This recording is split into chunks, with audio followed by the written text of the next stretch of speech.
2025년 10월 26일 어디에도 없는 K리그 방송 히든풋볼 K 들어가도록 하겠습니다. 여러분 안녕하십니까, 이스타일주입니다. 네, 안녕하세요. K리그 중계 현장에 다녀온 이주원의 남자 강성주입니다. 안녕하세요, 김원일입니다. 네, 저희가 오늘 방송을 하기 전에 지난주 방송에서 사실 이제 이청용 선수와 신태용 감독 간의 어떤 이 이슈가 있었잖아요. 네. 그 얘기를 하다가 저희가 좀 저도 이제 진행을 하면서 시청하시기에 또 청취하시기에 약간 좀 중립적이지 못한 그런 뉘앙스로 저희가 방송을 한 것 같아서 그거에 대해서 좀 불편을 드린 것 같아서 죄송하다는 말씀을 드리고요. 그래서 또 일주일 내내 이 성주가 강호죽이다 뭐 그런 얘기를 해주셨는데, 그러니까 저도 좀 그 분위기 속에서 조금 중심을 잡았어야 됐었는데 그게 좀 많이 부족했던 것 같습니다. 네. 일단 좀 불편함을 드린 부분에 대해서 죄송하게 생각하고, 어쨌든 지금의 이 사태라고 해야 되나, 사건이 뭐 양쪽의 진실이 밝혀지지 않은 상황에서 제가 조금은 한쪽으로 치우치는 발언을 했던 부분에 좀 사과를 드리는 게 맞다라는 생각입니다. 네. 네. 그래서 이제 저희가 이제 앞으로 뭐 그 방송을 진행하는 데 있어서 최대한 좀 중심을 좀 잘 잡아야 되겠다는 생각을 다시 한번 하게 되는 회차였었고요.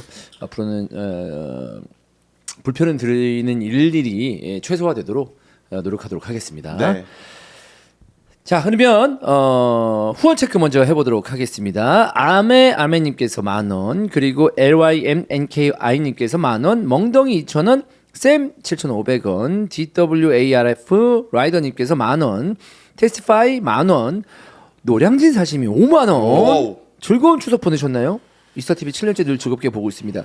형님, K리그 열렬 팬으로서 항상 즐겁게 가끔씩은 쌤 말씀 부탁드립니다 라고 해주셨는데, 오늘 쌤 말을 에피소드에게 할 뻔했지만 대역전승을 하면서 대역전승을 했죠. 네, 기분 좋게 넘어갈 수 있지 않을까라는 생각입니다. 노량진 사시민님 감사드립니다. 자, 지난 회차 힙합 드렁크 쪽 10,000원, 라데시마 전북 FC 그 전설과 함께 최철순을 위하여라고 해주셨고요. 뉴클리어님 후원해주신 모든 분들에게 다시 한번 감사를 드리겠습니다.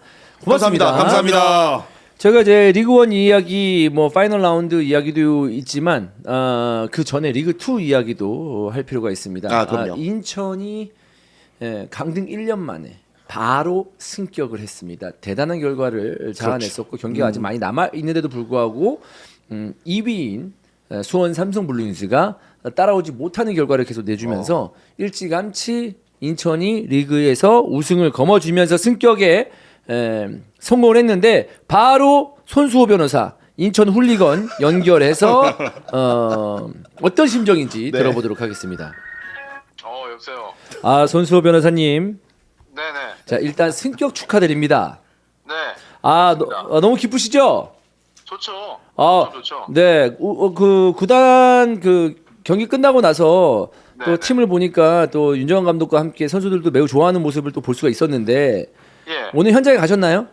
오늘 갔습니다. 네. 일찍 가서 네. 원래 점심을 먹고 가려고 했는데 너무 긴장이 되고 이거는 너무나 중대한 게임이다. 그래서 배도 안 고프더라고요. 그래서 점심도 굶고 그냥 경기장으로 일찍 갔습니다. 뭐 경기는 뭐 내용적으로는 쉽게 뭐 득점도 하면서 긴장되는 경기이긴 했습니다만은 결과 자체는 너무 쉽게 가져왔다, 이런 느낌이긴 했어요.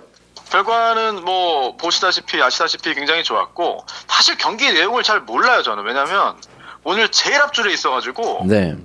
제일 앞줄에서 그냥 하루 종일 계속 소리 지르고 뭐 하느라고 어떻게 경기가 운영됐는지 솔직히 잘 모르겠습니다. 네.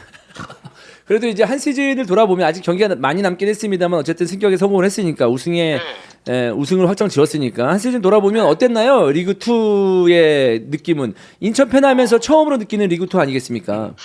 그렇죠. 뭔가 이미 2부를 여러 번 왔다 갔다 했을 것 같은 느낌이지만 이번에 처음이기 때문에 굉장히 낯설었고, 또 지난 겨울에 여러 그 엄청난 혼란들, 또 앞으로 영원히 공개되지 않았으면 하는 그런 내용들의 어떤 내홍들이 있어가지고 이게 되겠냐, 큰일 났다, 한번 내려갔다가 이제 못 올라오겠다라는 생각도 했는데 굉장히 많은 사람들의 노력에 의해서 1년 만에 바로 승격을 했기 때문에 이거는 어마어마한 업적을 세웠다라는 생각이 들고요. 네.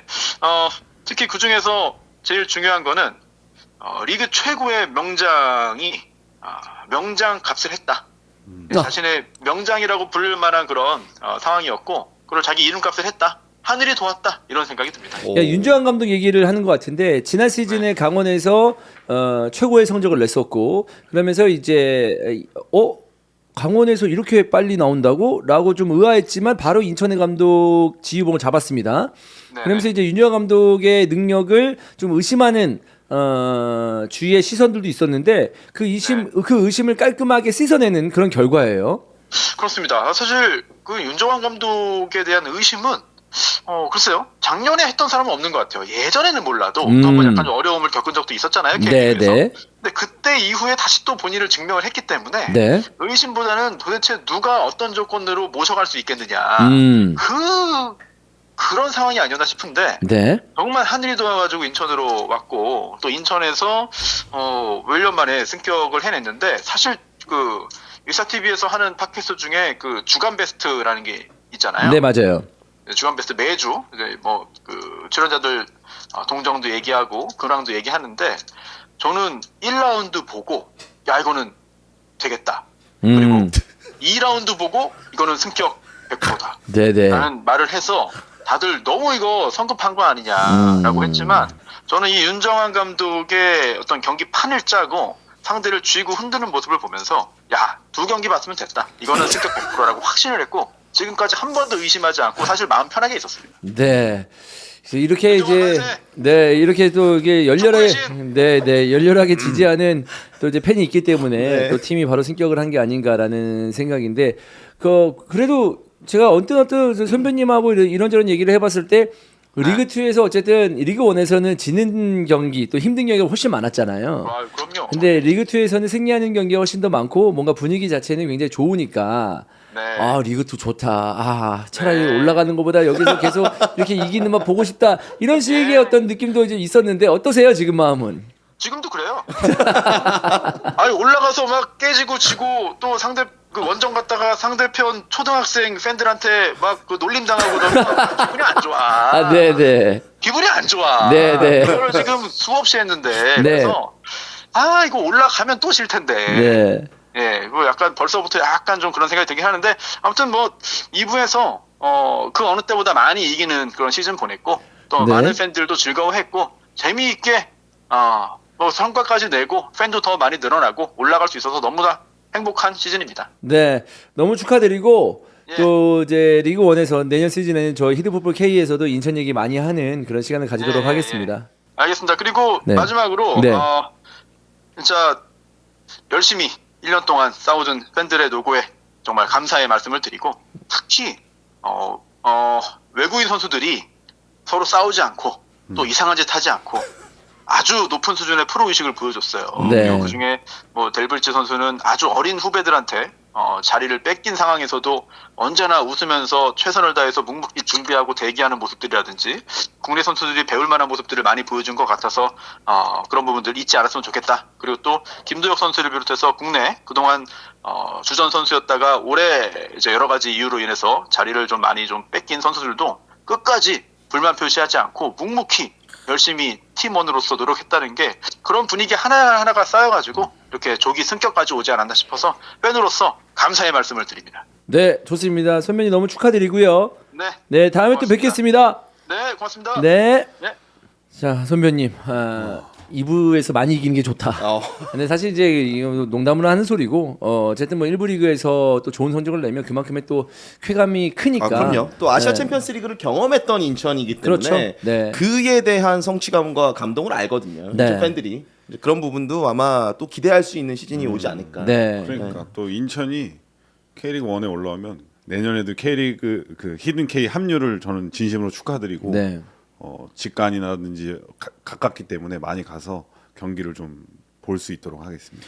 네, 뭐 윤정환 감독 이하 코칭 스태프들 너무 이제 수고 많으셨고 그리고 선수들도 너무 축하드리고 또 팬들 고생하셨습니다. 네. 그래서 1부 리그에서 같이 또 물론 저희가 이제 히든 그 풋볼 K가 뭐 1, 2부를 뭐 애써서 나누는 건 아니지만 상황상 네. 어쩔 수 없이 또 1부 리그밖에 이제 못 다루는 그런 상황인데 또 인천 이야기를 또 많이 할 수 있는 그런 시간이 내년에 기다리고 있고요. 또 저 역시도 인천 굉장히 가깝습니다.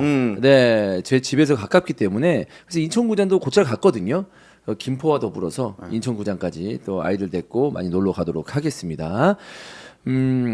김포 제발 플레이오프만 갔으면 좋겠습니다. 네. 오늘 이번에도 저는, 비겼는데 네, 작년에 9번인가 10번 갔거든요. 인천 네. 강등 될 때. 네. 근데 올해 전화 오더라고 이명주한테. 사랑이 식었어 이러면서 왜 직관 안 와? 히든 K는 일부야. 올라와.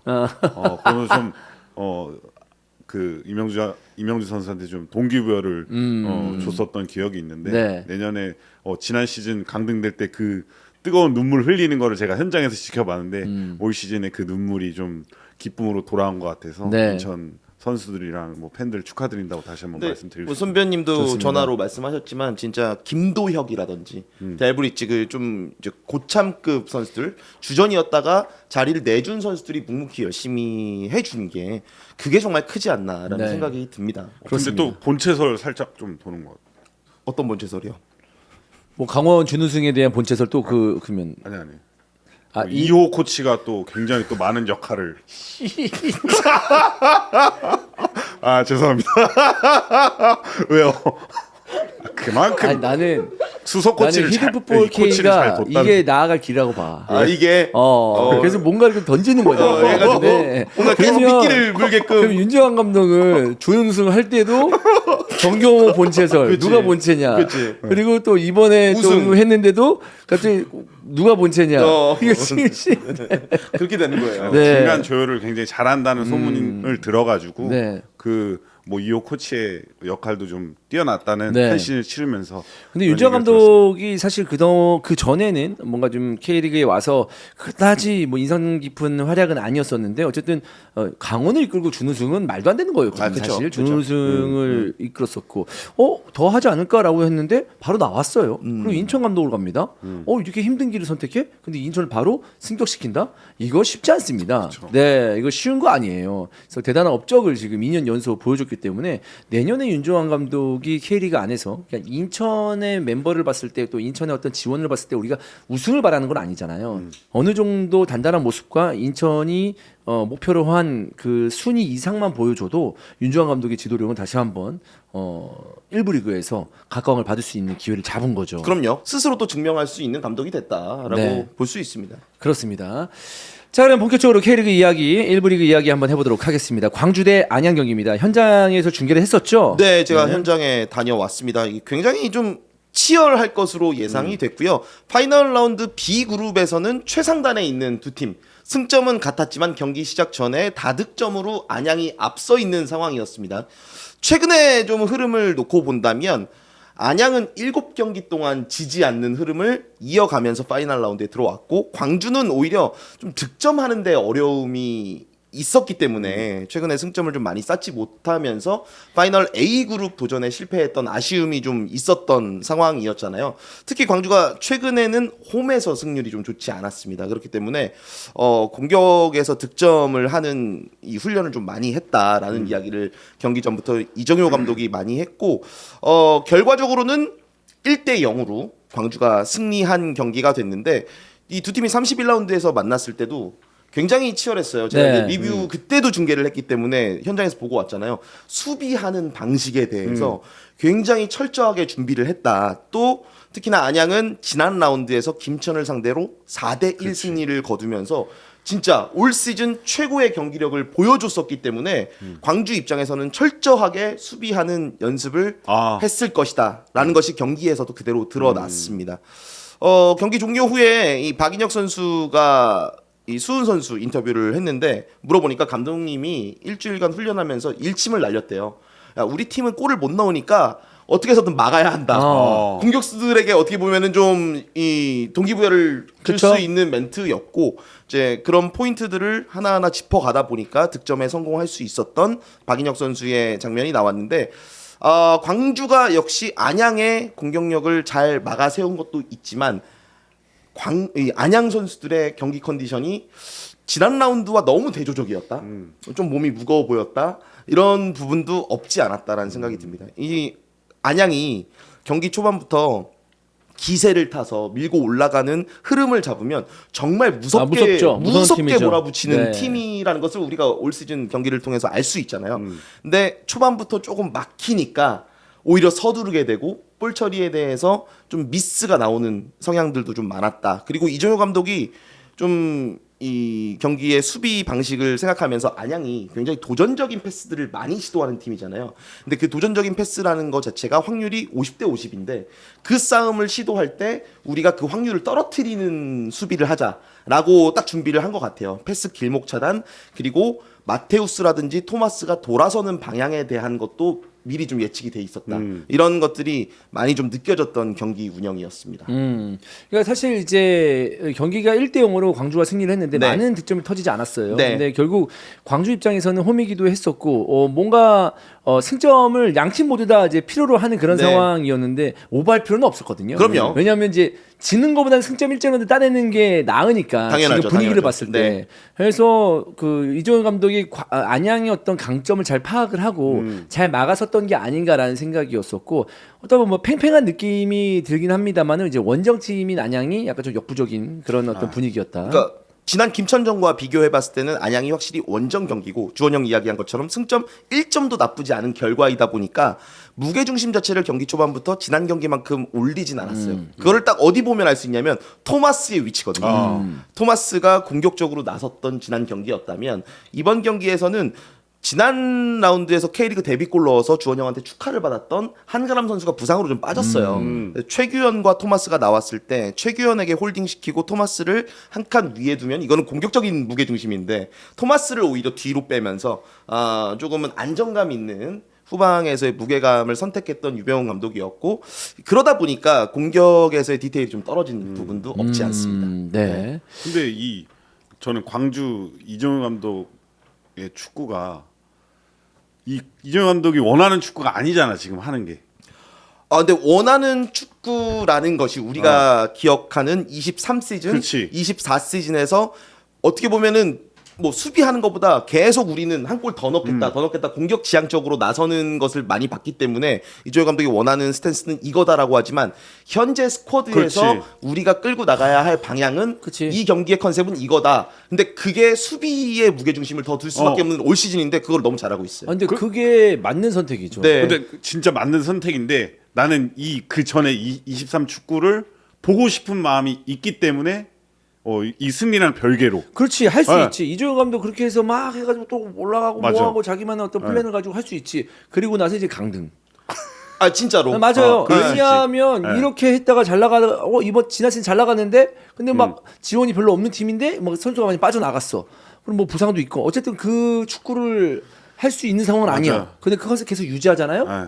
그럼 정신 차려 보면은 밑에 강대권에 있어요. 있어요. 네. 그러니까 이상과 현실 사이에서 그렇지. 네. 현실을 택한 이정효 대단히 감독이, 그래서 네. 이제 차가운 선택을 한 이종현 감독이고 또 중요한 건 뭐냐면 이종현 감독이 지금의 승리로 오늘의 이날 경기의 승리로 인해서 그거죠. 일찌감치 어쨌든 잔류를 확정 지으면 맞아요. 코리아컵을 준비할 수 있으니까 코리아컵 우승하면 진짜 초대박입니다 진짜. 아니 진짜 모든 포커싱이 거기에 있을 수밖에 없어요. 선수들도 그렇고 이종효 감독도 그렇고 물론 리그에서 뭐 이번 파이널 라운드 시작부터 해서 한 2경기 정도 승점을 3점 안정적으로 챙겨 놓으면 여유가 생기니까 그치. 확실히 더 이제 코리아컵까지 생각을 할 수 있겠지만 지금도 머릿속에 분명히 있단 말이에요. 그래서 경기 전에 저희가 방송사 플래시 인터뷰를 하잖아요. 질문을 보통 한 3가지에서 4가지 정도 하는데 이종효 감독의 경기 전 플래시 인터뷰가 역대급으로 길었습니다. 어. 뭐 안양에 대한 이야기부터 시작을 해서 유병훈 감독과도 선수 시절 팀메이트였기 때문에 뭐 할 이야기들이 많았는데 재미있는 포인트는 이거였어요.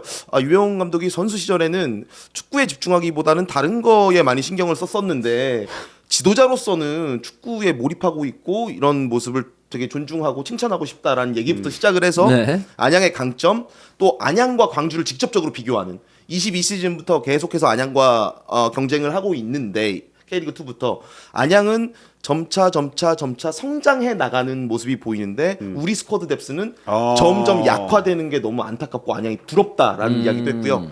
또 코리아컵에 대해서는 포획 감독님의 안부를 물으면서 네, 다들 전북이 우승할 거라고 생각하는 것 같다. 나도 그렇다. 근데 포획 감독님 양보하십시오. 어. 네, 그리고 리그 잘 치르시고요. 몸 건강히 뭐 이런 얘기까지 하면서 위트와 좀 메시지를 다 던졌던 그런 인터뷰였던 것 같아요. 네. 근데 확실히 이정효 감독이 주원 형이 딱 이야기했던 것처럼 현실에서 우리가 해야 되는 최고로 중요한 포인트가 무엇인지 정말 잘 캐치를 하는 것 같아요. 그러니까 23 시즌에 광주 축구 너무 재밌었죠. 그렇지. 너무 볼만했고 신박했고, 근데 그때에 비하면 속도감이라든지 이 다이나믹함이 많이 떨어지는 건 사실이에요.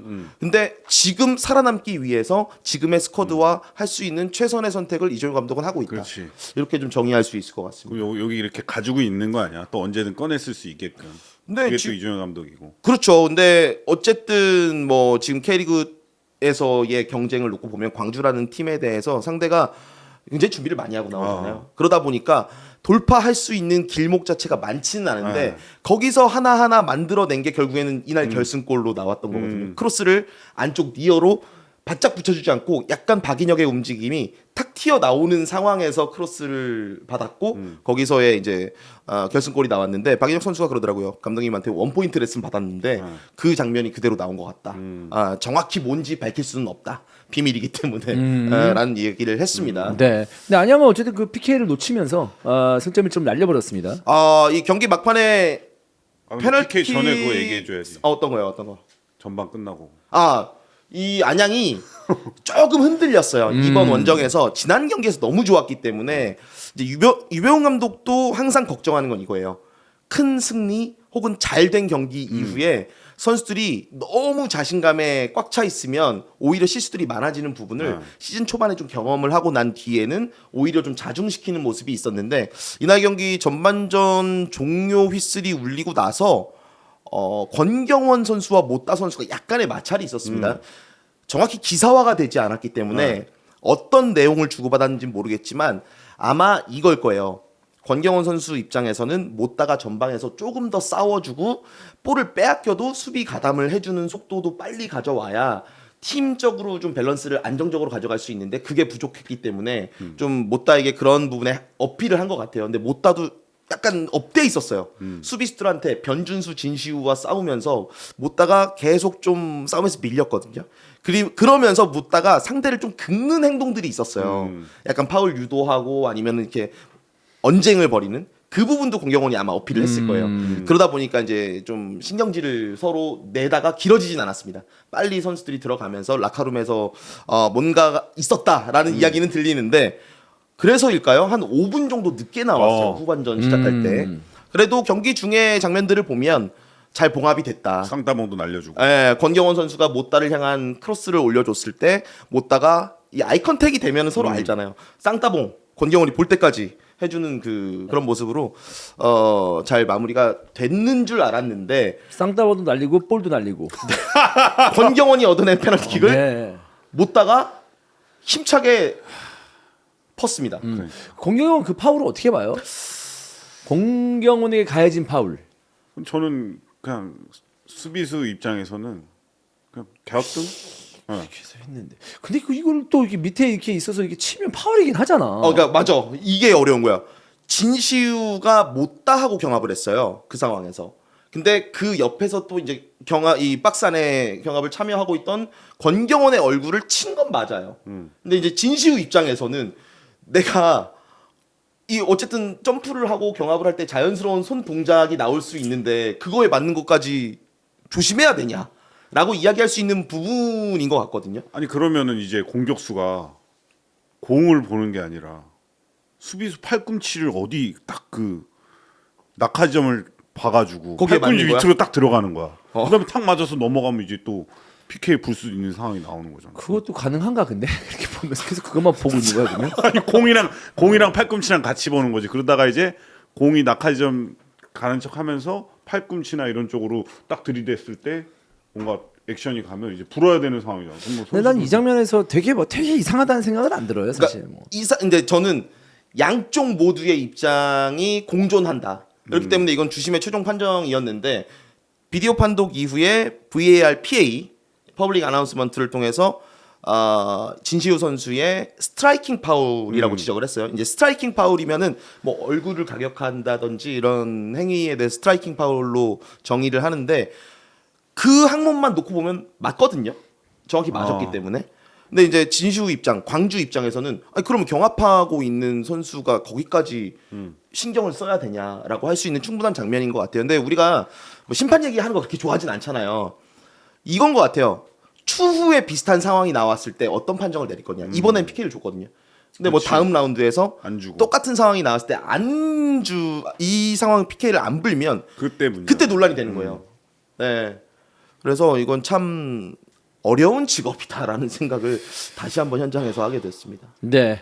결과는 광주가 이제 1대 0으로 네. 승리한 그런 결과가 되겠고요. 자, 다음 경기 넘어가 보도록 하겠습니다. 수원 FC 제주 경기 굉장히 중요한 경기였는데 제주가 2대 1로 수원 FC를 잡아냈습니다. 네, 올 시즌 제주 최고의 경기력이었고 올 시즌 치르면서 제주가 이렇게 앞에서부터 압박하고 강하고 다이내믹하고 마지막에 집중력까지 가져간 경기가 있었을까 싶을 정도로 제주가 정말 물러서지 않으면서 임채민, 송주훈 선수도 사박에게 긁히지 않으면서 앞에서부터 못 돌아서게 해주고 그리고 수원 FC의 발빠른 측면 공격수들 김경민이나 이런 선수들을 김윤성, 임창우가 양쪽 측면에서 굉장히 좀 잘 스피드를 살려주면서 잘 막아주고 특히나 김윤성 선수는 수비뿐만 아니라 공격에서도 굉장히 좀 좋은 활약을 펼쳐주면서 제 마음속에 좀 MOM 같은 느낌으로 김윤성 선수의 활약을 좀 지켜봤고 그리고 와 제주가 좀 선수 이창민 선수나 뭐 이런 퇴장자들이 돌아오면서 경기력이 확실히 살아나면서 김정수 감독 대행도 뭔가 힘을 받는 그런 느낌을 받았습니다. 원희룡이 얘기한 포인트에 저 동의하는 게 뭐냐면 제주가 연승 행진을 좀 기록할 때도 있었어요. 근데 그때도 경기의 운영 방식, 무게 중심 자체는 좀 낮은 위치였거든요. 근데 전방 압박을 이렇게 유리 조나탄, 뭐 남태희, 권순호 발빠른 선수들, 유인수 압박을 하니까 눌리더라고요 상대가. 이제 그렇지. 그런 것들을 왜 진작에 좀 시도하지 않았냐. 이게 제주지. 이게 제주야. 바닷바람이 섬 바닷바람 축구. 본인은 그렇게 했나요? 했죠. 2000 몇 년도야. 17. 언제든 기억도 못하면서. 네, 2017에서 18 초반에는 이런 강력한 전방에서부터 압박 이런 거 했는데 정말 좀 바뀌었다는 느낌을 받을 정도로 신선했다. 네, 그런 느낌을 받았습니다. 아니 최근에 우리 그 예전에 같이 이 잠수 축구 막 이런 거 네. 원래 잠수 시합하는 축구였죠. 그렇지. 볼을 일단 주고 내려가서 누가 올라오나 이런 축구였는데 그냥 이제는 전방에서부터 싸워주고 충분히 할 수 있는 선수들인데. 그렇죠. 네. 조금 이런 컨셉의 시도를 김학범 감독 체제에서는 좀 많이 안 했던 부분. 그렇죠. 완전 달라요 지금. 할 수 있었던 부분이었다라는 게 지금 이제 나타나니까. 훨씬 더 내용은 좋습니다. 네, 전방에서 눌러주고 그리고 유리 조나탄이 이제 그런 미션을 받아서인지 조금 더 적극적이고 더 많이 뛰는 것 같고. 근데 이 두 팀의 매치업이 불과 얼마 전에 이 K리그 역사상 좀 사태장. 큰 사태를 야기했던 경기의 매치업이었잖아요. 그쵸. 사박의 엄청난 활약에 제주 선수들이 긁혔고 그 긁힘으로 인해서 초유의 사태 4명이 퇴장당하는 결과가 나왔는데 와 이날은 수원 FC 선수들이 유리 조나탄한테 긁혔습니다. 네. 아니 근데 참 김태한 선수도 세레머니를 왜 보고 있어 거기서? 근데 나는 나도 그거를 이해는 되면서도 큰 장면으로 봤는데 실점하고서 그 망연자실하면서 고개를 이렇게 숙이더라고 이렇게 숙이고 있었는데 그러고 나서 이제 호흡이 다 됐어. 근데 돌아서서 일어났는데 이제 유리 조나탄이 막 저쪽 보고 이렇게 맞아. 뭐 이렇게 세레머니 하는 거야. 그러니까 이제 거기에 긁혀가지고 막 유리 조나탄한테 왜 우리 서포터한테 세레머니 하냐. 그러니까 유리 조나탄은 나 카메라 보고 한 거다. 막 이러면서 반론하고 결국엔 둘 다 경고였는데 사실 저도 수비수 입장에서 실점을 하면 그 빡치지. 근데 빡치니까 안 봐. 맞아. 이 골 세레머니를 뭘 하는지 나중에 이 중계 방송 보고 알지. 현장에서는 얘가 뭘 하는지에 대해서는 딱히 기억이 안 나거든. 그냥 뭐 실점에 대한 부분을 수정하던지 아니면 그냥 터벅터벅 걸어 나오던지 이런 걸 하는데 김태환 선수는 딱 고개를 들자마자 거기서 하고 있으니까 보이니까 그게 긁히더라고. 이거는 그러니까 김태한 선수 입장에서는 어떻게 보면 당연한 거라고 생각해요. 왜냐면 어떤 셀러브레이션을 해도 상관없는데 우리 팀 서포터즈 앞에서 이 행동을 하고 있다라고 하면은 충분히 신경 쓰이지. 신경 쓰이죠. 그러니까 오해할 수 있죠. 근데 유리 조나탄이라는 선수가 굉장히 재밌는 캐릭터의 선수잖아요. 맞아. 그리고 카메라 위치나 그런 것들에 대해서 본인이 어필할 수 있는 걸 항상 생각하고 있는 선수이긴 해요. 생각하고 있지. 예. 그래서 이날도 카메라 앞에서 한 건 맞는데 그 카메라가 공교롭게도 딱 이 홈팀 서포터석 앞이었다는 게 문제였던 거죠. 그래서 원희룡이 아마 선수 김태환의 위치에서 그 세레모니 봤어도 충분히 유리 조나탄한테 뭐라 그랬을 것 같아요. 저는. 아니, 나는 아니야, 안 그랬어. 나는 이제 좀 자책을 많이 하기 때문에 실점을 하면 일단 자책을 하고 보기 때문에 걔한테 이제 뭐라고 그럴 이 여력이 없겠지. 남아있지 않는데 아. 그리고 또 임채민 선수 한번 얘기를 하고 싶으면 게임 흐름을 읽어야지 채민아. 왜, 뭐가 문제야?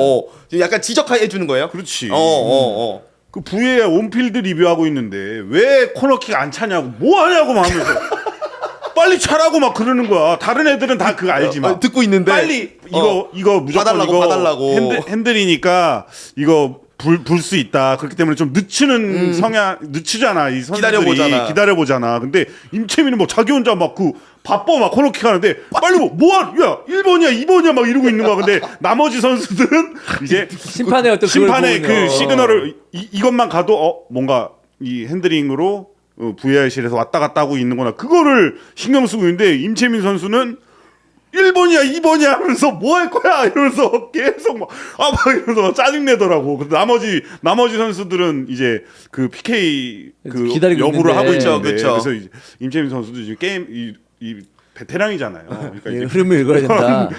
게임의 흐름을 좀 읽을 필요가 있다. 이런 얘기를 좀 해주고 싶습니다. 근데 수비적으로는 임채민 선수가 역시 너무 잘했죠. 중심을 잘 잡아준다. 네. 어쨌든 이제 그게 이제 PK 선언이 되면서 유리 조나탄이 이제 2골을 기록을 했습니다. 그래서 사박도 득점을 하긴 했습니다만은 2대 1로 제주가 승리한 경기였는데 이게 진짜 중요한 포인트가 뭐냐면 이날 경기에서 루안이 네.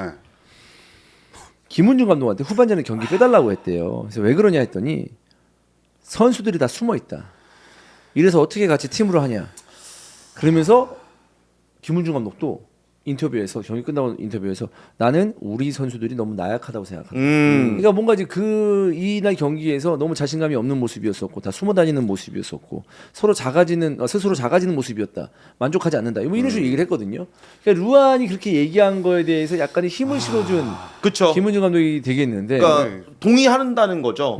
전반전에 이 사인이 들어왔어. 빼달라고. 그래서 요렇게 들어와가지고 전반 끝나기 끝나기 직전에 직전에. 요 사인이 맞아. 들어와서 봤어. 들어와서 뭐지 안 좋은가? 보통 그렇잖아요. 안 좋아서 이제 바꿔야 되나 하면서 해설 코멘트도 그런 식으로 들어왔었거든. 근데 이제 결국에는 이제 그 볼 피해 다니는 선수랑 같이 못 뛰겠다는 그런 느낌. 엄청나게 얘기를 한 장적인 거잖아. 이야기죠, 사실. 근데 이게- 사실 그 루안이나 김은중 감독 같은 경우는 볼을 피해 다녀본 적이 없기 때문에 그걸 이해를 못 하는 거야. 나는 이제 피해 다녀 봤으니까. 형은 피해 다녀 봐가지고 이해가 돼요. 그 이해가 되지. 그러니까 이제 볼 피해 다니는 애가 볼 받으면 사고야 그거 지금 전반전에 거기서 바로 그냥 차단. 새끼야. 차단이야. 그 경기를 어떻게 해, 이 새끼야. 일단 그 친구는 좀 시야가 좀 트이게끔 좀 적응을 해주고 이제 루안 같은 이 본인은 이제 볼 자신감이 있으니까 봤잖아. 이거 하라 이거야. 이게 뭐냐면 볼 피해 다닌다는 얘기가 이게 이제 보면은 내가 여기 있는데 옆으로 비켜 나오면 볼을 받을 수가 받을 수 있어. 있는 각도야. 그런 얘기보다 음. 딱 보면 저기를 움직여야 돼. 근데 아. 움직여서 받으면 졸라 빡셀 것 같아. 그치. 그러니까 안 가는 내가 거야. 이게 뺏길 수도 있고 내가 컨트롤하기 힘들 것 같아. 근데 가져야 되거든. 가져야죠. 근데 그런 데를 안 가는 거야. 어. 받을 건 받지. 맞아. 근데 이제 그 숨어 다니는 데서 이렇게 숨어 다니겠어? 이렇게 공중에 이게 아니잖아. 진짜 숨어 다녔을 수 아니 있어. 그거 말고 그 내가 얘기한 거 있잖아. 그 아이 컨택을 하는데 계속 이제 아이 컨택을 하는데 이제 분명히 루안은 아이 컨택을 해야지 주잖아. 그치. 웬만한 거. 근데 이제 루안이 아이 컨택을 했는데 약간 먼 산을 본다든지 뭐 지시를 한다든지 뭐 이런 부분에서 루안이 야 저 새끼 왜 볼을 안 받아? 왜 나한테 뭐 볼을 안 받으려고 하는 거야? 이런 느낌에서 얘네 다 자신감이 떨어졌구나 이렇게 느꼈을 수도 근데 있는 거야. 이거는 뭐냐면 제주의 전방 압박이 그만큼 강력했다는 거예요.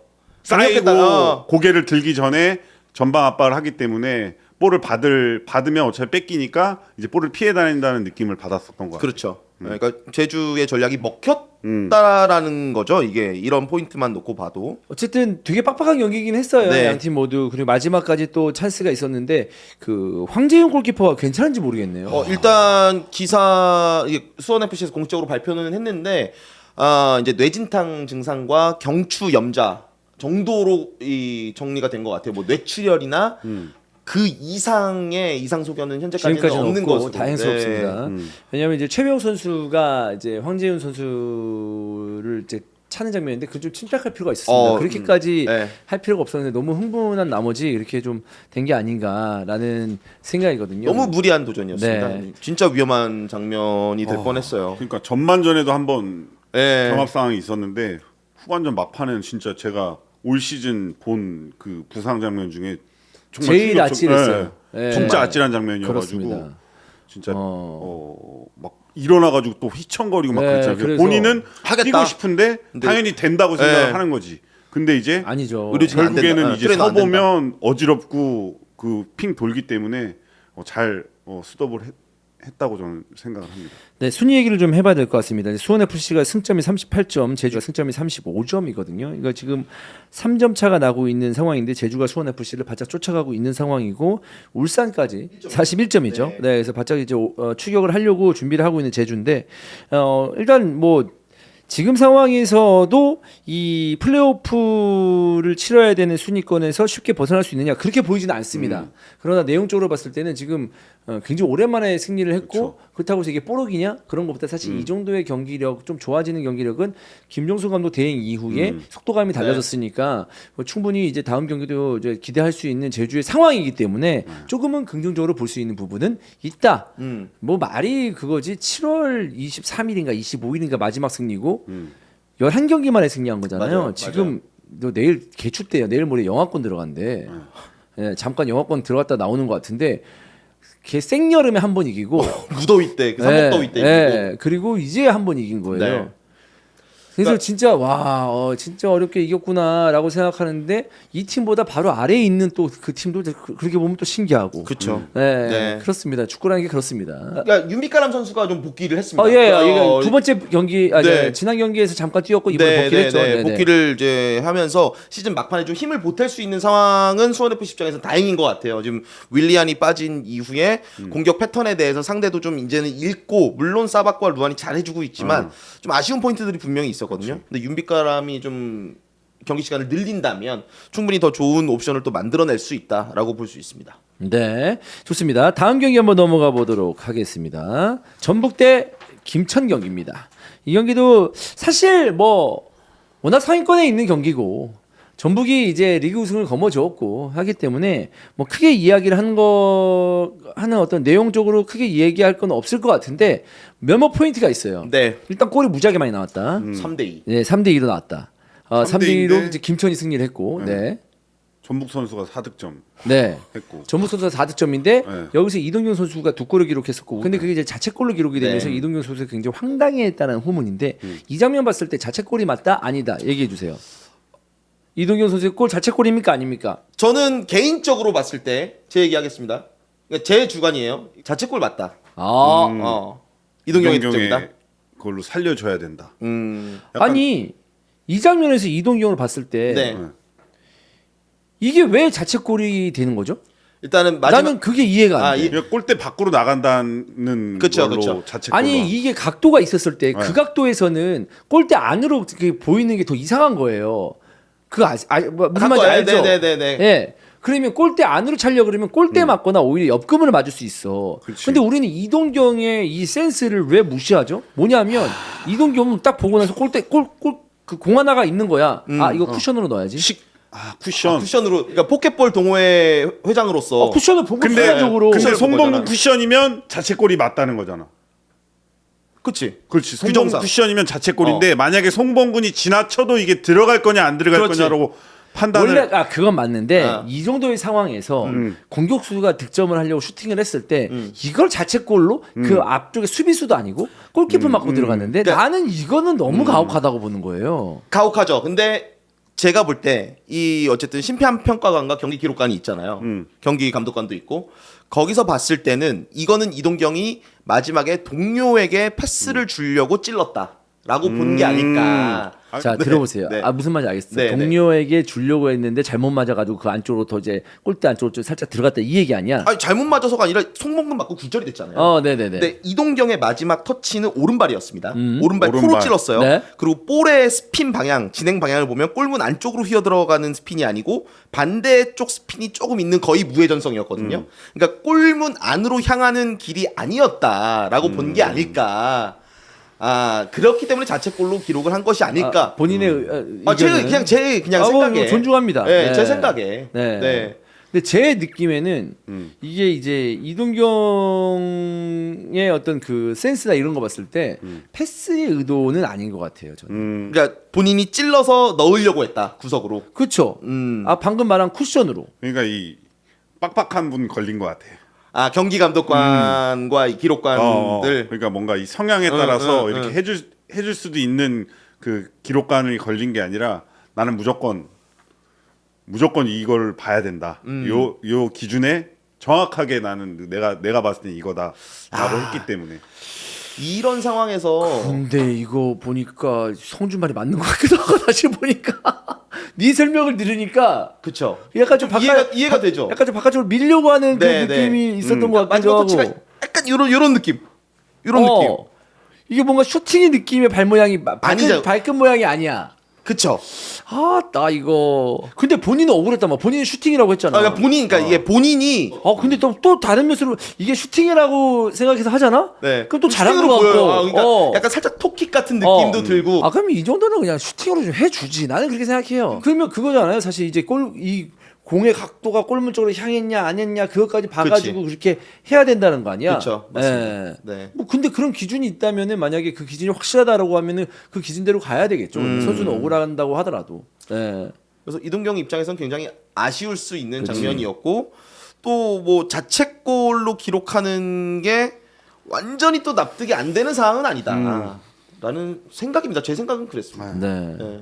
근데 나는 이거는 뭐 아쉬워요. 네. 예, 선수의 멋진 플레이가 조금 그러니까 기준에 대해서 그 기준이 어떤 건지는 알겠으나 선수의 멋진 플레이가 기록으로 잘 안 남는다라는 그치. 느낌이 든 것 같아서 좀 아쉽긴 합니다. 자, 전북 같은 경우에는 사실 뭐 두 골이나 기록을 했기 때문에 경기를 아예 뭐 놨다 이런 경기는 아니지만 아무래도 동기부여가 떨어질 수밖에 없고 또 콤파니오가 큰 부상을 당했잖아요. 이 십자인대 부상을 그러니까. 당해서 수술을 해야 된다고 합니다. 아직은 네. 이제 이탈리아 돌아가서 한다고 하거든요. 네. 네. 그래서 이제 그런 어떤 그 어려움이 좀 있었기 때문에 좀 아쉬운 결과가 아닐까라는 생각입니다. 사실 저는 김천이 뭐 이동경, 박상혁, 김승석 이런 선수들은 나왔지만 수비 라인은 다 빠졌거든요, 전역자들이.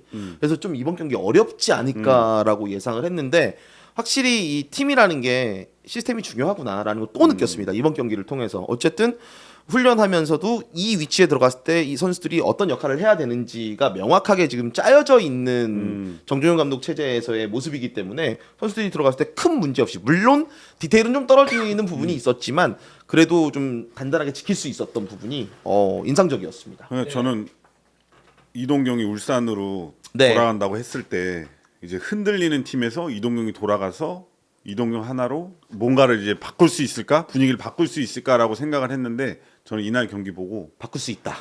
바꿀 수 있다. 바꿀 수 있죠. 무조건 바꿀 수 있다라고 네. 저는 생각을 하고 이동경 선수가 울산에 진짜 이 강등을 막아주는 진짜 티켓 같은 그런 느낌. 이동경 선수한테 맞추면 저는 충분히 울산이 강등을 막을 수 강등이 안 될 것 같은 경기력을 봤습니다. 전북전에서. 좋습니다. 자, 그러면 이제 이동경을 기다리고 있는 울산 얘기 한번 해보도록 하겠습니다. 네, 울산 대 대구 경기인데요. 현장에 갔다 왔고 저도 이제 오늘 이거 입중계를 했는데 전체적으로 이제 울산의 그러니까 분위기만 말씀드리면 그래? 우리보다 너네들이 더 급할 걸? 대구야? 울산 홈에 잘 왔어. 근데 우리 천천히 할게. 쭉쭉쭉 하고 너네 급할 수밖에 없을 걸. 이런 식으로 경기 운영을 했었어요. 네. 사실. 근데 그게 전 틀리다고 보진 않습니다. 저도 너무 좋게 봤습니다. 네. 그거를. 그러니까 경기를 다 떼고 그냥 경기력만 놓고 보면은 좀 지루할 수 있었어요. 맞아요. 네. 템포 자체가 그쵸? 굉장히 텐션이 떨어질 수 있었는데 제가 경기 중계 중에 이런 설명을 했습니다. 울산이 후방에서 빌드업을 하면서 점유율을 높였는데 그게 하프라인 이전 구간이었거든요. 그러니까 계속 그냥 기다리는 거예요. 그거 자체가 결국엔 대구에서는 세징야를 조심해야 되는데 세징야 선수가 즉 대구가 볼 소유하는 시간을 줄임으로 인해서 이것 또한 한 가지의 수비 방식이다라는 생각을 할 정도로 울산이 대구를 계속 좀 달려들고 싶게끔 좀 미끼를 던지면서 그러다가 한번 사이로 넣고 이제 이런 운영을 했는데 저는 이거 굉장히 좋은 선택이었다고 보고 전반전 이렇게 가다가 후반전에 좀 변화를 줄 수 있는 포인트가 있지 않을까라고 했는데 전반 막판에 추가 시간에 대구의 득점이 나왔어요. 그러니까요. 그러면서 플랜이 꼬인 거죠. 완전 꼬였죠. 완전 꼬였죠. 전반 플랜 잘했어요. 왜냐하면 후반전에는 대구는 울산보다 더 뒤가 없기 때문에 달려들어야 올라올 되거든. 수밖에 없는 상황이고 그 찰나를 울산이 노리겠다라는 그런 그림이 보였어요. 플랜이 보였어요. 네. 경기가 아까 얘기한 것처럼 템포가 빠르진 않았습니다만은 살아는 판을 걷는 약간의 그 아슬아슬함을 계속 느끼고 있었거든요. 맞아요. 경기 중계를 보면서 그래서 하나도 안 지루하더라고. 보면서 진짜 쫄깃쫄깃하더라고. 정말요. 현장에서도 그랬어요. 그리고 나는 계속 입중계하면서도 울산 뭐 이렇게 당연히 이렇게 해야 된다. 아 대구 흥분하면 안 된다. 대구도 길게 봐야 된다. 네. 참 어려운 경기다. 근데 어쩔 수 없다 대구. 그동안 박은 게 너무 많아가지고 그쵸. 이런 어려운 경기가 앞으로 계속 펼쳐질 거다라고 얘기했는데 먼저 골을 넣은 거야. 어라 이거 봐라. 이것도 다른 얘기야. 이거 다른 얘기야라고 하면서 후반에 돌입했는데 역시나 울산이 굉장히 좀 급한 모습을 보여주면서 라마스의 그 골대 맞는 슈팅이나 이런 것들이 없었더라면 그리고 핸드볼. 그쵸. 네, 그게 이제 대구 쪽으로 조금만 넘어왔더라면 운이 조금만 넘어왔더라면 이건 대구가 잡는 경기였습니다. 진짜로요. 김병수 감독의 선택이 너무 좋았습니다. 일단 김병수 감독, 그러니까 결과적으로는 1대1 무승부였기 때문에 완벽하게 해냈다라고 보기는 좀 어려움이 있죠. 대구는 승점 3점이 필요한 상황에서 1점밖에 못 챙겼으니까 제주와의 이 승점이 지금 7점까지 벌어진 상황이 됐으니까 이제 목표는 원상복구 5점으로 돌려놓는 거였는데 그 결과를 이루지 못했기 때문에 뭐 100점을 줄 수는 없는 경기였지만 경기 운영하면서 선제골 나온 이후에 변화, 대응, 교체 카드 저는 완벽했다고 보거든요. 근데 결국에는 그 완벽하려면 클린시트가 나왔어야 되는데 그러지 못했잖아요.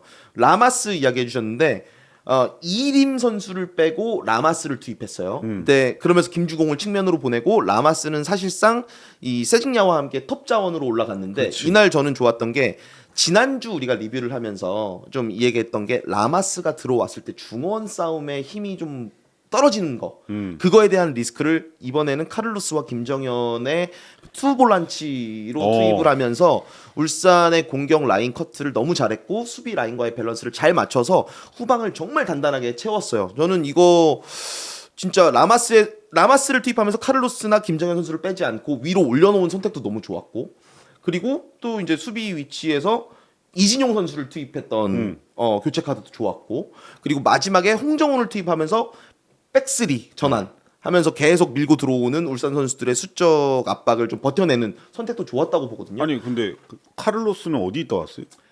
카를로스는 계속 있었어요.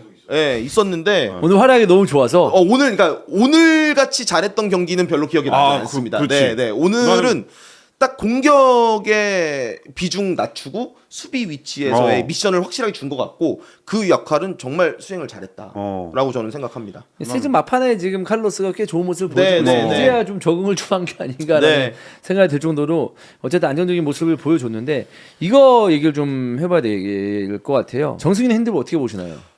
일단 손에 맞은 건 맞거든요. 자연스러운 동작으로 봤으니까 핸드볼이 아닌 걸로 결론이 났겠죠. 근데 제 생각에 제 입장에서 축구 경기에서 이게 페널티킥이 아니면 어떤 것이 페널티킥이냐라는 생각은 듭니다. 제 개인적인 생각은. 네. 저는 되게 오심이라고까지 생각 안 들거든요. 네. 근데 이거 불어도 되는 장면이라고 생각해요. 저는 그러니까 왜 안 불었는지도 이해가 돼요. 되죠. 네. 네. 그래서 저도 아까 입중계 보면서도 되게 이상한 판정은 아니나 이거는 울산으로서 운이 좋았다. 그렇죠. 그러니까 불어도 되게 할 말이 없는. 그러니까 이게 우리가 올 시즌을 치르면서 약간 이런 느낌이었었던 거야.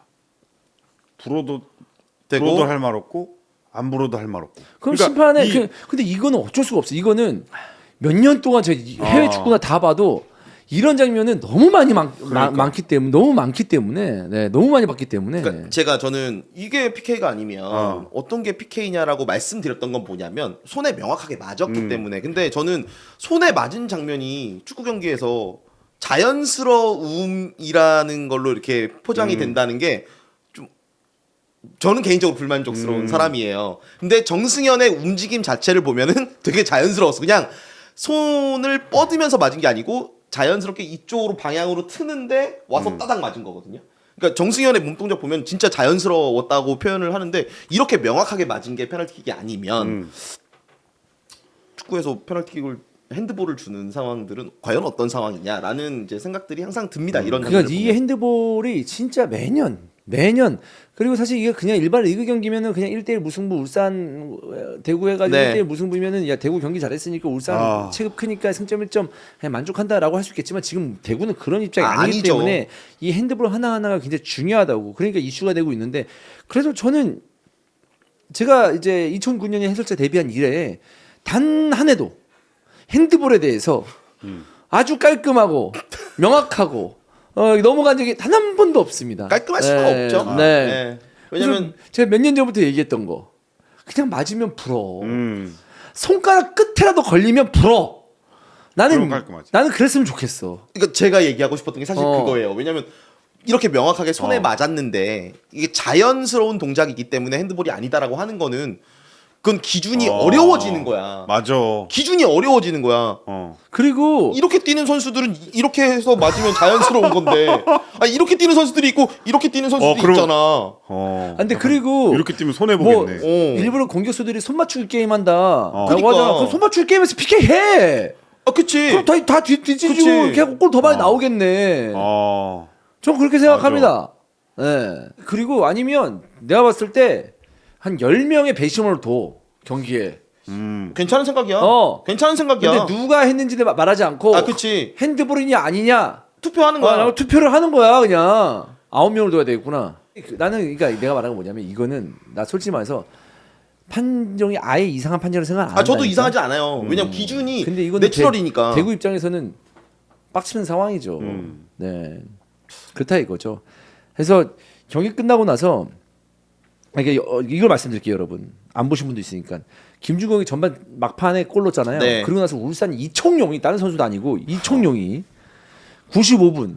그러니까 추가 시간을 7분 줬나? 6분 줬나요? 6분이었어요. 근데 추가 시간 끝나기 1분 직전 1분 그러니까 1분 정도 남겨놓고 이청용이 골 넣었어요. 그때 대단한 거야. 그러니까 내가 보면서 이청용이 지난번에도 이제 이슈가 있었잖아요. 네. 그리고 이번 경기에서 이 시간대에 골대 상단 노리면서 슈팅 때리는 걸 보고 야, 진짜 깡다고는 장난 아니다라는 생각이 절로 들더라고요. 그래서 어쨌든 이청용이 2경기 연속 득점에 성공을 하면서 울산은 어쨌든 승점을 계속 따내게 하는 그런 어떤 그 혁혁한 공을 지금 세워주고 있습니다. 네. 그래서 경기 끝나고 나서 김명수 감독이 이런 말을 해요. 주도권은 상대에게 밀렸었는데 무의미한 패스가 많았다고 생각해 크게 걱정은 없었다. 우리가 승기를 잡았는데 집중력이 떨어진 것 같다. 나로서는 이해할 수 없는 패배라고 생각한다. 이해할 수 없는 패배라고 생각한다. 여러 가지 어떤 복합적인 면이 있겠죠. 이해할 수 없는 패배라는 게 어떤 의미인가?라고 물어봤어요. 그러니까 말 그대로다. 충분히 이겼어도 괜찮은 경기였다고 생각한다. 이거 느낌은 뭐냐면 왜 이렇게 세상이 억까하지? 이 정도면 이겨도 되지 않나? 라는 허탈감이 완전히 묻어있는 그런 인터뷰예요. 그러니까 경기 저희 현장에서 중계하면서 느꼈던 부분 아까 말씀을 드렸는데 선제골 이후에 운영하는 방식 자체에서 생각한 대로 다 됐다라는 생각인 것 같아요. 근데 교체도 그렇고. 네, 교체 타이밍에서 의도했던 부분들이 다 먹혀 들어갔고 그리고 라마스를 바꾸면서 공격적으로 좀 시도하려고 했던 것도 먹혀 들어갔고 다만 득점이 나오지 않았던 골대 맞았던 부분들 그리고 뭐 이제 대구 입장에서는 페널티킥이 주어지지 않은 부분들도 있었고 근데 막판에 그 실점 나온 건 그건 어쩔 수 없거든요 사실. 그 진짜 어쩔 수 없어. 어쩔 수 없거든요. 그러니까 대구가 넣었던 득점도 울산 입장에서 어쩔 수 없었던 부분이에요. 공중볼 경합 흘러 들어갔는데 김주공이 거기서 그렇게 원터치를 둔다? 이거 어떻게 해요? 근데 울산의 득점도 대구 입장에서는 어떻게 막을 수가 없는 상황이었어요. 그 시간대 그런 위치에서 그런 슈팅 기회를 허용한다는 거. 그러고 나서 또 한 번 김민혁 선수한테 찬스가 났는데 그게 또 빗나. 야, 김민혁이 그거 넣었으면 사실 좀 아쉽죠. 옆에 허율도 있었고 김민혁도 조금 더 각도를 잘 조준했다면 이거 충분히 좀 득점할 수 있었던 울산이 맞이했던 가장 좋은 찬스였거든요. 울산 입장에서는 이제 그런 부분들이 좀 아쉽지만 승점 1점이 울산 입장에서는 지금 나쁘지 않습니다. 그지. 나쁘지 않지. 어쨌든 위에 네, 있으니까. 네. 네. 근데 대구는 참 어려워졌어요. 이제 4경기 진짜 남았는데. 어려워졌어요. 그러니까 자력으로 당연히 이제 김명수 감독이 경기 전에도 인터뷰한 게 타구장의 결과들은 우리가 통제할 수 없지만 맞아. 우리가 통제할 수 있는 부분들 즉 우리 경기에서 최선을 다하고 이제 다른 것들도 발휘해야 되지 않겠냐라는 이야기를 해서 할 수 있는 거 다 했는데 안 따라주니까 이런 인터뷰를 하지 않았어요. 그럼 이제 믿는다 이제 전반 끝나고 야, 그 몇 대 몇이야? 선수들이 야, 그 몇 대 몇이야? 그치 흔들린다고. 몇 대 몇이야? 막 이런 거를 체크할 수밖에 락커룸에서 없지. 이렇게 퍼트려. 그러면은 이제 선수들이 약간 그 동요가 타구장 생기지. 결과에 동요가 되고 그럴 때 이제 고참이 한 명 나와가지고 얘기를 해줘야지. 타구장 신경 쓰지 마라. 어쨌든 뭐 울산은 허율이 참 좀만 더 했더라면은 좀 더 쉽게 승점을 따낼 수 있는 경기가 아니었을까라는 생각인데 허율은 시즌 마지막까지 큰 믿음을 지금 주지 못하고 있어서 남은 경기 동안 노상래 감독이 허율을 쓰는 데 있어서 생각이 좀 깊어지지 않을까. 뭐 이러면서도 뭐 득점하고 그럴 수도 있겠지만 그 이번 시즌의 허율의 선택은 울산의 최전방 공격수의 선택은 언제든지 검증을 받아야 되고 날카로운 시선이 바뀔 수밖에 없잖아요. 네. 근데 이날 경기에서도 허율의 모습을 보면 좀 실망스러웠다. 근데 결국에는 이청용의 득점이 나오는 장면은 허율의 공중볼 경합 맞아요. 이후에 파생된 건 맞아요. 근데 그래서 울산이 측면으로 많이 벌려 나갔을 때 강상우라든지 박민서 선수 위치에서 크로스가 좀 오늘 짧았거든요. 계속 짧은 장면들이 많았어요. 좀 길게 넘어가야 수비수들이 정면에서 짧게 오는 거는 클리어하기 좋지만 뒤로 넘어오는 거는 한 번 더 위치를 잡다가 흔들릴 수 있잖아요. 조금 더 길게 넘어가 주는 게 좋을 것 같고, 그다음에 허율에게 이제 개인적으로 아쉬웠던 포인트는 박스 안에서 첫 터치만 잘 해놨으면 왼발 슈팅 나올 수 있었던 부분이 있는데 거기서 터치가 길어지면서 오른발로 타이밍을 잘 못 잡았던 부분, 이런 게 결국에는 그 울산 HD라는 팀의 스트라이커로서는 이런 장면에서 결정을 지을 수 있어야 된다. 그러니까요. 그 부분이 올 시즌 초반에도 얘기했던 건데 지금도 좀 이어지고 있다는 것은 아쉽죠. 그리고 네. 잔디도 너무 안 좋아. 잔디가 전 잔디 얘기는 네. 나중에 할게요. 네, 내년에 또 할 일이 있을 것 같아서. 네. 네. 그냥 올해는 그냥 잔디 얘기 안 하겠습니다. 어차피 내년에도 할 거니까. 내년에도 할 거니까. 네. 네. 네, 그렇습니다. 네. 네. 자, 다음입니다. 대전 대 포항 경기 먼저 가보죠. 대전이 이 판타스틱 4가 나온 것 같아. 판타스틱 4 F4. 네, 에르난데스, 마사, 주민규, 주앙 비토르. 현 시점 가장 강력한 K리그에서 가장 강력한 공격진을 보유한 것 같고, 이 멤버가 약간 그 여름에도 뛰었던 이 조합을 맞췄었던 것 같은데 이게 왜 이렇게 달라. 늦게 올라왔을까? 워낙에 좀 더 일찍 올라왔으면 진짜 전북과 이 선두 경쟁을 펼칠 수도 있었는데 지금 이 경기력을 대전의 경기력을 보면 사실 막 예전에 막 대전 경기 안 나왔을 때는 경기력 안 나왔을 때는 막 부상 선수들 막 찾고 그쵸. 이거 누가 빠져서 그렇다 막 이런 얘기를 했었는데 지금 그 선수들 기억이 안 나요. 지금 그 누구야 미드필드에 외국인 선수 있잖아요. 벨톨라. 지금 벨톨라 지금 아니야, 없어졌잖아요. 벨톨라는 대구 때 이름이고 구 벨톨라 현 밥신 밥신. 네, 현 밥신. 현 밥신 지금 네. 기억 안 나. 그렇네. 생각 안 났네. 지금 또 네. 이창근 선수도 좀 벤치에 들어왔지만 이준서 또 너무 잘해주고 이준서가 워낙 또 잘해주고 있어가지고 이 선의의 경쟁, 그리고 지금 현 시점에서 공격진, 그리고 양쪽 풀백들. 미쳤지 풀백들은. 야, 이거 진짜 이게 조금만 더 진짜 여름에 이게 올라왔다라고 한다면 진짜 우승 경쟁도 했을 것 같은 생각이 들어서 조금 아쉬운. 너무 경기력이 좋으니까. 그러니까 그 과정이 있었기 때문에 결국엔 지금의 경기력이 나오는 거라고 생각이 들어요. 황선홍 감독도 워낙 선수들이 많이 바뀌다 보니까 최적의 조합과 어쨌든 그 조합 안에서 우리가 풀어가는 방향 자체를 잡는 데 시간이 걸렸다라는 얘기를 계속 했었는데 이제 나오는 거거든요, 결국에는. 근데 최근 대전은 진짜 무섭습니다. 근데 이렇게 막 선수가 중간에 영입되고 막 선수가 많잖아. 네. 그러면 이제 누구를 선발로 출전을 시키고 또 선발로 뛰다가 빠진 선수들의 또 그런 대응 막 이런 거 잡는 게 굉장히 어려운데 그런 부분에서 진짜 확 선수단을 잡고 본인의 전술을 익히고 선수들을 막 뛰게 만드는 그런 경기력이 올라오게끔 만드는 거는 확실히 좀 인정을 해줘야 될 것 같은 생각이 듭니다. 네. 그래서 뭐 황선홍 감독도 여름에는 조합을 찾는데 어려움이 있었다라고 있었죠. 생각을 하고 이제 부상 선수도 많았고 근데 네. 그 여름 이후에 좀 더 팀이 안정이 됐다라고 얘기를 하는데 이러면은 대전은 또 황선홍 감독 체제로 내년을 기대할 수밖에 없어요. 이 정도의 경기 그럼요. 내용을 계속 이제 마지막 경기에 이제 보여준다면 네. 재계약했나?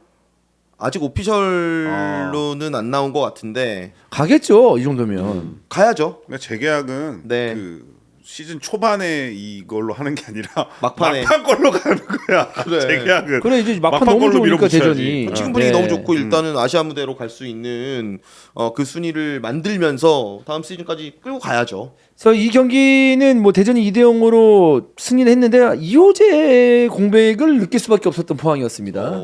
네. 이호재 공백도 조르지가 좀 살아나는데 이호재가 없어서 좀 아쉬운 부분이 있었고 그쵸. 저는 그것보다는 이제 기성용의 짝, 아, 이 오베르단의 공백도 느낄 뭔가 수 있었죠. 기성용이 잘할 수 있는 부분들을 오베르단이 좀 커버를 많이 해줬었는데 이제 오베르단이 빠짐으로써 기성용 선수가 좀 수비 쪽에 좀 부담을 많이 받는 모습이 보여졌고 사실 또 대전의 공격이 워낙 또 빠르고 강하기도 했고 또 기성용 선수랑 김동진 선수가 이런 미드필드 싸움이나 이런 걸 막아내기에는 조금 원정 경기구에서 어려움이 있었던 것 같습니다. 그리고 기본적으로 이순민, 김봉수 체제 이 대전 미드필더들이 아 너무 세다.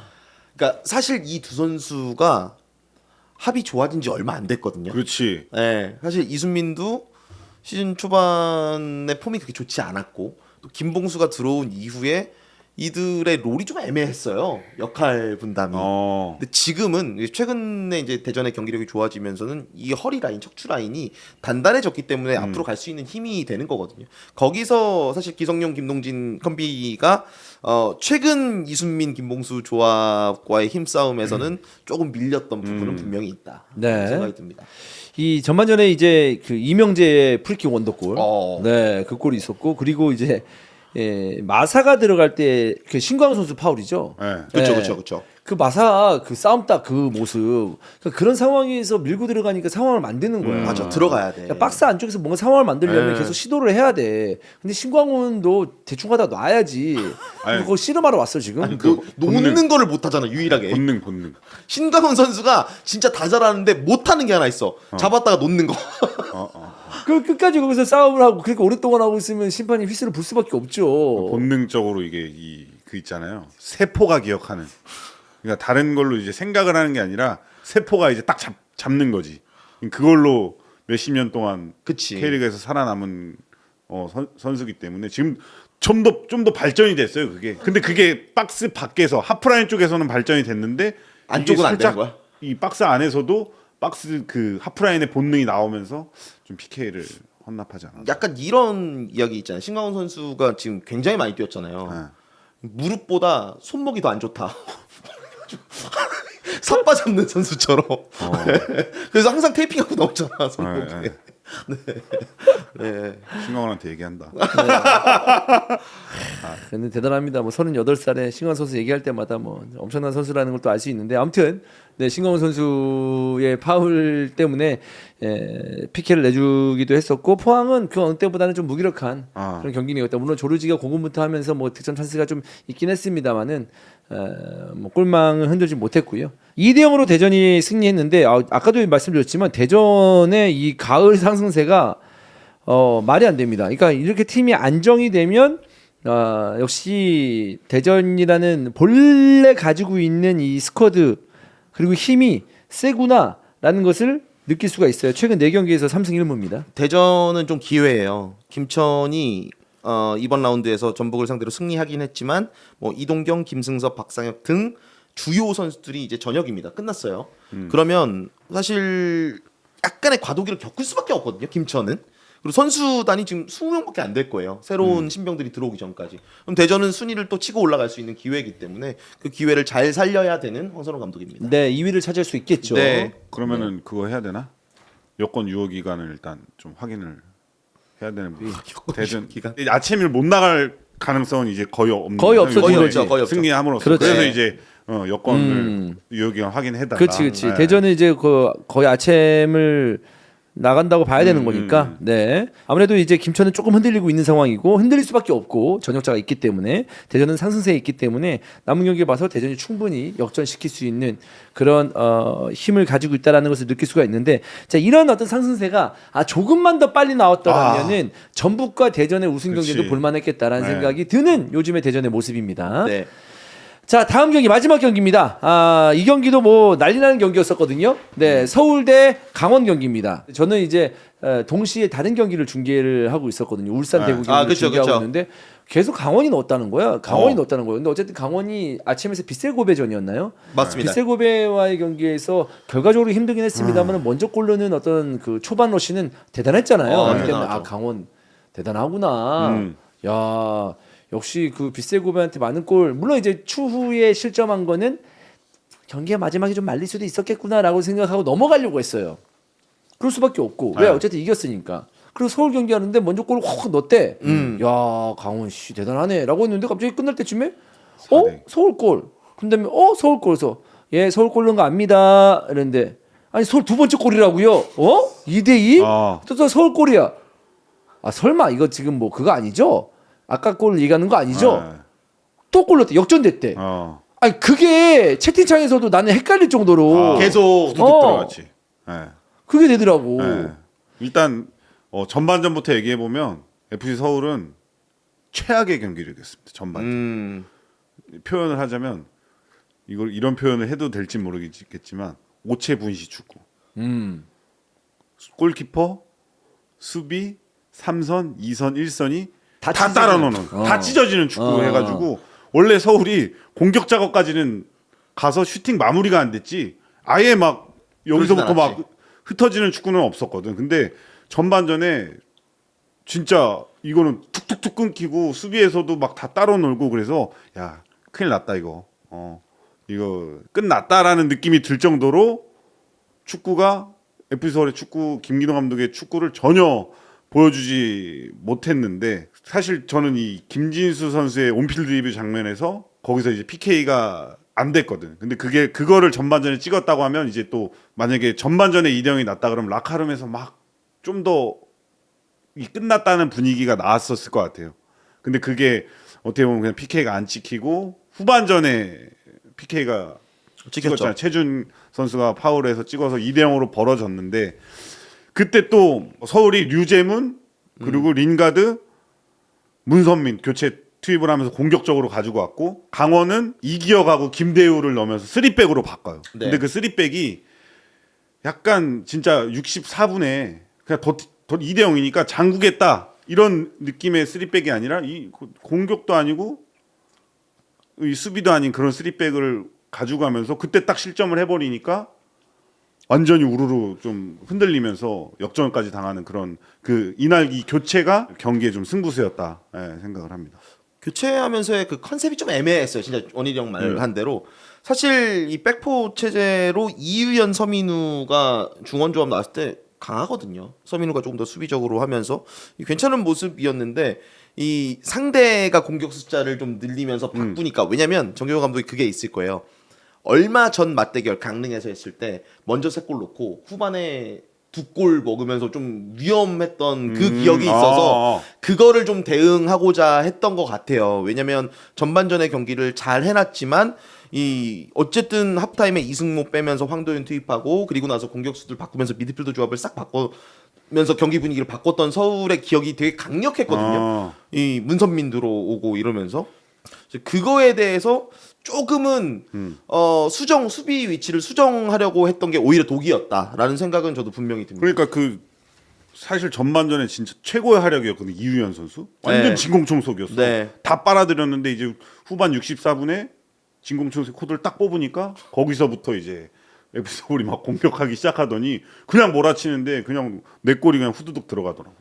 그러니까 지금 뭐 지난 챔스와의 경기에서도 그렇고 이번 경기도 그렇고 그러니까 지금 강원이 이제 파이널 A에 올라와서 뭔가 경기는 자신감 있게 잘 푸는 것 같은데 어떤 상황이 되면 뭔가 그냥 겉에서 보기에 이 빡빡함이나 뭔가 좀 위기의식이 좀 덜한 게 아닌가라는 생각을 해볼 수도 있어요. 왜냐하면 솔직히 말해서 게임 맞아요. 플랜은 너무 좋잖아요. 맞아요. 그러니까 전후반이 또 너무 달라요. 그러니까 그게 약간은 근데 충분히 그럴 수 있는 상황인 것 같아요. 체력적인 문제인가?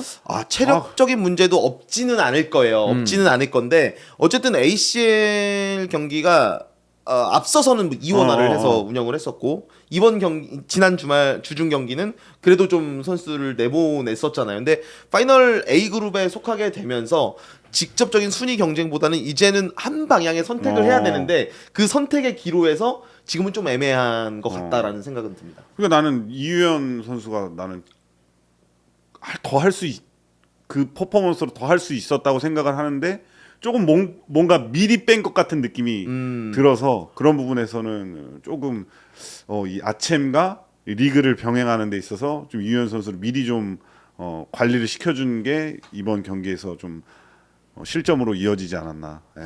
그 부분이 좀 큰 것 같습니다. 네, 링가드가 이제 후반전에 투입되면서 오. 이제 김기동 감독도 이제 링가드를 지금 지고 있는 상황에서 투입하는 거에 대해서 좀 미안하다고 얘기를 하면서 투입을 했다고 합니다. 근데 김기동 감독이 그래도 지금 너가 들어와서 좀 할 게 많다, 할 수 있다라고 자신감을 불어넣어줬다고 얘기를 했는데 링가드가 들어와서 분위기가 완전 다른 모습이었었고 이 부분에 대해서 정규호 감독도 얘기를 하더라고요.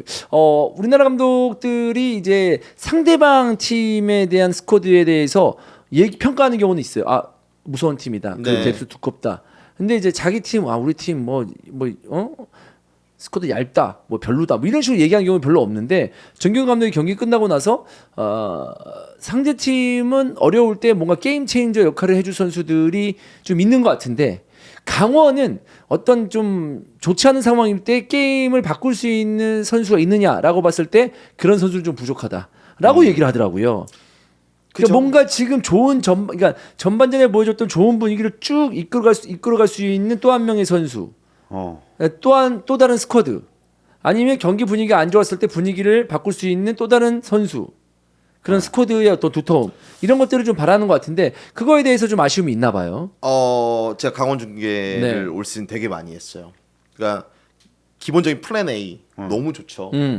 지금 있는 스쿼드에서 또 김건희 선수를 새롭게 여름에 영입을 하면서 김건희가 해주는 역할 연계해주면서 측면 미드필더 자원들 쓸 수 있는 거 활용할 수 있는 거 상대도 너무 잘 알고 있어요. 그러면 벤치를 딱 들여다봤을 때 이렇게 딱 하다가 좀 잘 안 풀리네 코칭 스텝하고 딱 이렇게 봤어. 근데 누구라고 떠오르는 선수가 없는 거예요. 그거는 맞아요. 지금 오늘 벤치에 앉은 선수들의 면면을 봐도 좋은 선수들이죠. 근데 공격 자원 뭐 예를 들면 링가드, 문선민처럼 진짜 개인 기량으로 뭔가 경기 흐름을 바꿀 수 있는 자원이 딱 떠오르진 않습니다. 물론 이지호 전진하면서 파고들 수 있죠. 김민준이라는 선수도 장점이 있는 선수죠. 그런데 김건희와 이상헌, 뭐 김대원, 모재현을 빼고 이 선수를 넣음으로써 완전히 컨셉을 바꿀 수 있는 정도냐라고 봤을 땐 좀 아쉽죠. 냉정하게 그냥 놓고 봐도 강원은 이날 경기 스쿼드 중에서 외국인 선수가 한 명도 없었어요. 네. 뭐 너무 대조적이잖아요. 아마 외국인 선수를 얘기하는 그 느낌이 그렇죠. 더 큰 것 같아요. 네, 뭐 가브리엘도 뭐 부상도 좀 있었지만 어쨌든 김건희와의 경쟁에서 냉정하게 김건희가 해주는 역할이 더 크기 때문에 가브리엘은 뭐 경쟁에 좀 밀렸다라고 볼 수 있고 그 외에도 어쨌든 외국인 이 쿼터라는 게 있잖아요. 쓸 수 있는 숫자가 있는데 강원이 솔직히 올 시즌 외국인 농사는 실패한 시즌입니다. 이제 그런 측면에서 좀 이야기를 한 게 아닐까. 결국에는 전 후반에 뭔가 감독이 이 요리를 했는데 이게 탔을 때 좀 대체할 수 있는 뭔가 그 사이드 디시가 있어야 되는데 그게 없다라는 아쉬움을 좀 나타내는 것 같습니다. 어쨌든 상대방은 뭐 링가드 막 들어와가지고 경기 분위기 바뀌니까 그치. 그런 부분에서 정규 감독이 뭐 절로 어떤 그런 인터뷰들이 나온 게 아닌가라는 생각인데 뭐 이날 경기에서 뭐 심판 판정에 대해서 약간 좀 헷갈리는 부분도 있었어요. 김진수 선수와 김건희 선수 충돌이 일어났을 때 누가 봐도 PK 아니야라고 했는데 그거는 불지 않았었고 네. 그 이후에 최준 선수의 파울이 있었는데 네. 그거는 그 전 상황보다 훨씬 더 약한 상황처럼 보였는데 그건 PK를 불었고 네. 그런 어떤 그 장면들도 기억이 납니다. 어쨌든 지금 보면 김건희가 11분, 모재현이 52분에 득점을 했는데 링가드가 들어와서 72분, 77분에 득점을 했고 류재문이 79분, 그리고 마지막 천성훈이 서울 이적 이후에 이제 데뷔골, 서울 데뷔골을 99분에 기록을 했습니다. 서울도 빠르게 이제 아시아 챔피언스리그를 위해서 순위를 끌어올려야 되는 상황에서 승점이 매우 중요한데 매우 어쨌든 그 희망이 될 수 있는 그런 승점을 따냈다고 볼 수 있겠고, 날씨가 갑자기 추워졌는데 이날 경기장을 찾은 팬들에게는 도파민이 빡 도는 그런 경기 내용과 결과였다. 하지만 모르긴 몰라도 전반전 끝나고 집에 가신 분들 분명히 있었을 거다. 네. 근데 전반전과 후반전에 결국에는 바뀐 포인트는 중원이라고 생각을 해요. 저는 올 시즌 계속 보면서 좋은 선수들이 많은데 수비 라인, 중원, 또 2선, 최전방까지 따로 노는 것 같다라는 표현을 했던 전반전이었잖아요. 근데 그거를 봉합해 줄 수 있는 게 결국엔 중원 조합이거든요. 오늘 경기에서는 이제 최준, 이승모 체제로 나왔는데 최준 선수는 뭐 활동량 많이 가져가고 이승모가 볼 소유하고 이거 보내는 거 둘이 안 맞아요. 솔직히 말하면 맞아요? 안 맞잖아요. 그러니까 김기동 감독도 고민이 될 거예요. 그러면 차라리 이제 밖에서는 막 이런 얘기들 많잖아요. 뭐 그럼 정승원을 미드필더를 쓰고 뭐 이렇게 하다가 결국에 가다 보면 기성용 왜 보냈냐로 나올까 승부합이 되는 건데, 그래서 고민이 많을 거예요. 이 자리에 8번 위치, 6번 위치에 누구를 놓아야 되냐. 근데 냉정하게 황도윤이라는 젊은 선수가 너무 잘해주고 있지만 FC 서울이라는 팀의 이 위치를 본다면 리딩 클럽인데 이승모, 황도윤 혹은 이승모, 뭐 최준 이렇게 나오는 중원이 아까 우리 얘기했던 이순민, 김봉수, 뭐 강원으로 치면은 서민우, 그러니까 대표급이냐 아니냐. 유현. 그러니까 그 선수들이 실질적으로 베스트 11으로 중원 허리 조합에서 타 팀을 압도할 수 있느냐? 전 아니라고 보거든요. 쉽지 않죠. 네, 그래서 거기에 대한 내년에 아마 거기서 고민을 좀 할 것 해야 같습니다. 되죠, 해야 되죠. 필드에서. 네. 네. 좋습니다. 저희가 오늘은 일요일 날 이렇게 진행을 했습니다.